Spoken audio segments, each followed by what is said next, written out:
pangalawang araw ng pakarera dito sa MMTCI, Metro Manila Turf Club Inc. sa Malbar, Tanawan City, Batangas sa araw ng Biyernes, September 27, 2024 at meron tayong ngayon matutunghayan na 7 karera para sa araw na to at magsisimula ang unang karera na alas 5:00 ng hapon. At kung sakali naman na magkakaroon muli ng pagbabago sa oras ng panimula ng karera, antabayanan na lang po natin ang announcement ng MMTCI. Kaya simulan na natin ang ating mga karera gabay, gaya tips at analysis para sa araw na to.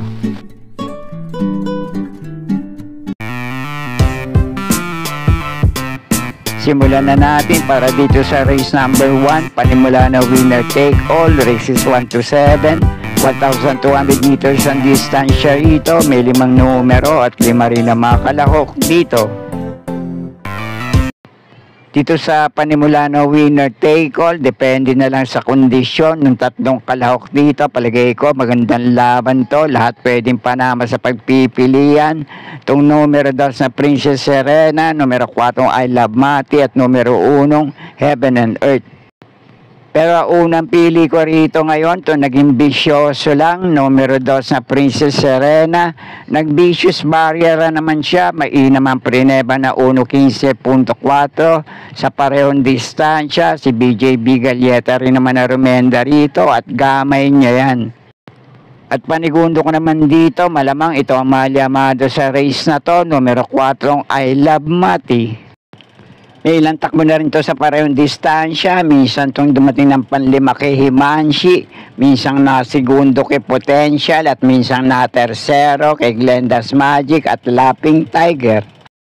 At kung kursyonada nyo naman dito sa unang puntusan, numero 1 Heaven and Earth, may minsan takbo to na dumating ng pang-4 kila Munich, Justifiable at Golden Buzzer. Okay, kayo na pong bahala para sa mga diskarte nyo dito sa unang race. Okay po, thank you.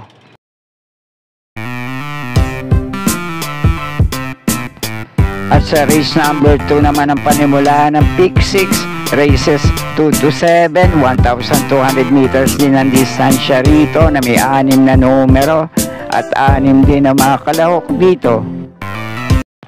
Dito naman sa race na to, magandang laban naman to para sa dalawang nagbabalik takbo na numero 2 na Wingheart at numero 3 na Lord Bentley. Laban naman dito sa batak na sa laban, numero 1 Batang Kankalu at numero 4 Manipur Gabriel.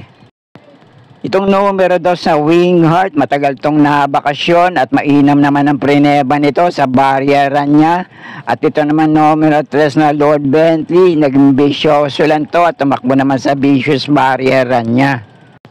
Itong numero 2 sa Wingheart, may mainam tong preba dati na magmula 1.12 hanggang 1.14 sa parehong distansya sa mga dating laban niya. Samantalang ito naman numero 3 na Lord Bentley, may 1.15.2 tong naitalang tiyempo, nuling takbo sa parehong distansya, dumating ng pampito sa mataas na grupong Parisian Life at Black Star. Pero ang unang pili ko na rin dito, itong numero 4 Manipur Gabriel, lamang malamang basta muling mailalaban lang. May mga tagong preba to magmula 1.12 hanggang 1.14 sa parehong distansya sa mga dating laban niya at mainam naman yung huling takbo nito sa 1,400 meters nung dumating tong panlima kay Gamer Winner. At panigundo ko naman dito itong numero 2 na Wingheart na may mainam din tiyempong na naitala katulad ng tiyempong naitala din itong numero 4 Manipur Gabriel. At kung kursyonada nyo naman yung dalawang kalahok pa rito na nabigyan ko ng konting gabay sa race na to, kayo na pong bahala din magsama para sa mga diskarte nyo. Okay po, thank you.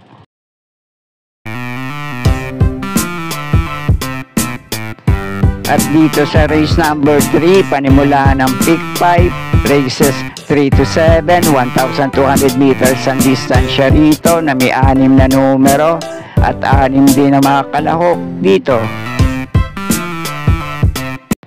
Sa race naman na to, 6 lang din ang kalahok dito, pero palagay ko magandang laban naman to para sa 4 hanggang 5 kalahok dito at ang tanging outsider sa race na to ay itong numero 5 Wildcat.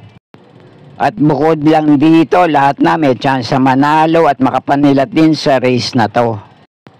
Ang pamprimera ko rito, numero 6 na Parisian Life, na huling takbo sa parehong distansya, si Jackie Abreu Rumenda rito, 1.13.2 ang chinempo nito, no nasigundo sa nanalong kakampi niyang Attractive Force, at tinalo nila pareho sa laban na yun ay sila Full Combat Order, Yana Silver, Chocolate Thunder at Easy Way. At ang panigundo ko naman dito, numero 3 na Glamour Girl, may 1.13.2 nitong naitalang mainam na tiyempo sa parehong distansya. Sa mga dating takbo niya, si Jackie Abobo Rumenda rito, at ang tinalo nito ay si Batang Cabrera. At pwede nyo pa rin panama sa pagpipilian dito, itong lumalaban na sa mga stakes races, numero 2 na Warchip, may 1.14.8 to sa nobatoran niya, no nasigunda to kay Regal Berto. At ito namang malalamado sa race na to, mainam yung huling takbo sa 1,400 meters sa distansya, numero 1 Mabel, 1.26.4 ang chinempo nito, nung tinalo nito ay si Queen of the Nile. At nung tumakbo naman to sa 1,200 meters, 1.14.2 ang chinempo nito, pero dumating lang ng pang-apat kay Stephanie. At ang best time rin naman ito ay 1.12.8, kaya lang may katagalan niya nang nagawa. Okay, kaya na pong bahala para sa mga diskarte nyo sa race na to. Okay po, thank you.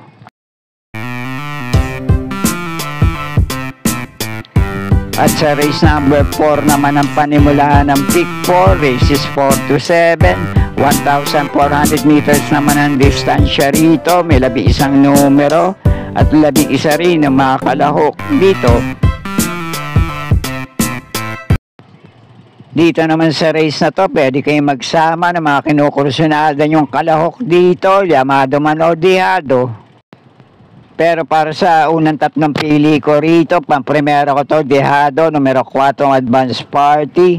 Panigundo ko naman tong numero 3 na Standing Fate. At panersero ko naman dito sa pandehadong kalahok sa race na to, numero 5 Pass Sailing. At pwede nyo pa rin panama sa pagpipilian dito, itong dalawang kalahok na parehong metulin, mauna manalo, diskartihan na lang sa harapan, numero 11 High Honors at numero 7 Biglang Buhos. Kaya na pong bala kung may iba pa rin kayong kinukusunadang kalahok sa race na to. Okay po, thank you.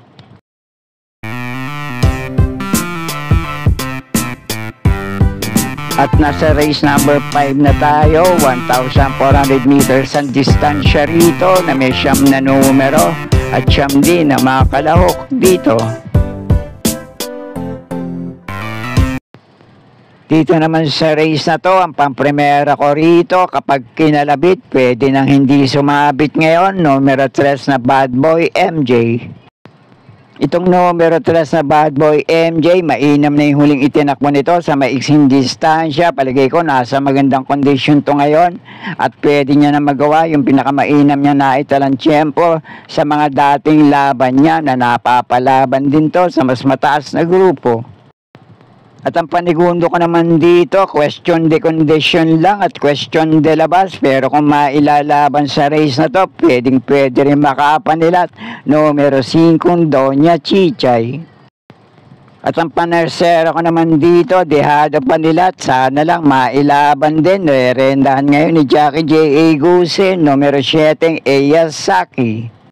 Kaya muli, pang-primera ko pa rin itong numero 3 na Bad Boy MJ. Panigundo ko naman dito, numero 5 Doña Chichay, Dehado Panilat. Panersera ko, numero 7 Eyasaki. Kaya na pong bala para sa mga diskarte nyo sa race na to. Okay po, thank you.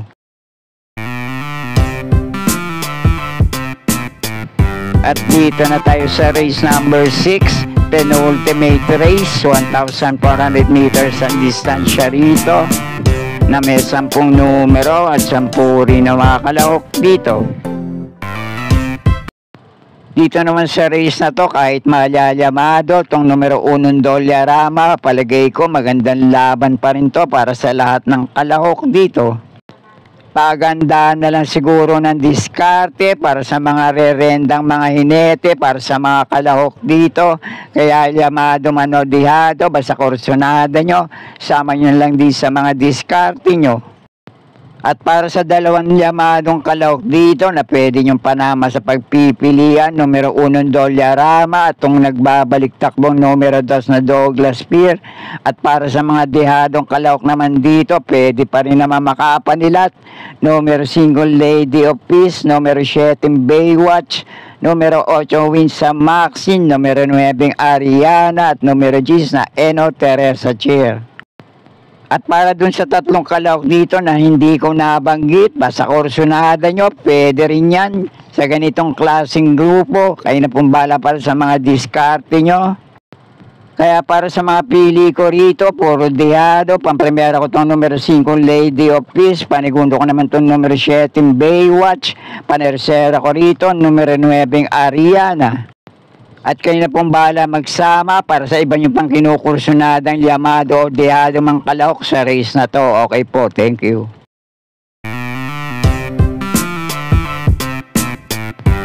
At nasa huling karera na tayo para sa araw ng Biyernes. Race number 7, last race para Tingan. 1,400 meters ang distansya rito. May 12 numero at 12 rin ang mga kalahok dito. Sa race naman na to, ang pamprimera at panigundo ko rito, parehong kapag ginusto, malaki chance sa manalo. At kung ayaw naman, next time na lang, numero 11 Bonnie Avenue at numero 3 na Limon Sudan Falls. At yung tatlong kalahok naman dito na pinagpipilian ko pa rin panama sa aking mga diskarte dito sa paratingan. Huwag kayong mawawalan kung kursunada nyo, numero 6 na Crown Jewel. At itong paboritong renda ni JB Hernandez, numero 2 na Nosian Yangyana. At itong isang dehadong kalahok dito na pwedeng mauna manalo ngayon, baka makanakaw ng karera, numero 9 Success of Times. Okay, konting diskarte na lang po para sa inyong mga pili at kursunada para sa last race paratingan. At sana'y muling matapat sa tama ating mga pili at kursunada para sa araw ng Biyernes. Good luck po sa inyo lahat. Happy racing at maraming salamat po.